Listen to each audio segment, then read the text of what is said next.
How to delete message on Twitch if you are a mod. Hi everyone, this is Kate here and welcome back to the channel. And on today's video we will learn how we can delete messages on Twitch if you are the mod.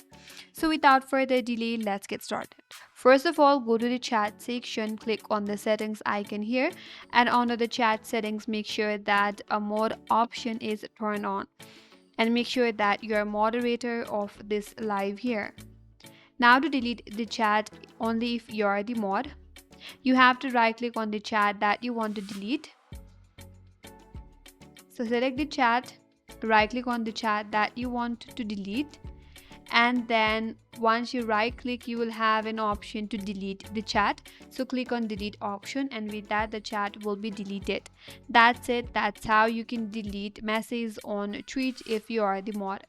That's all for today's video. Hope this video was helpful, and if you're new to our channel, consider subscribing. Thank you for watching and stay tuned for more videos.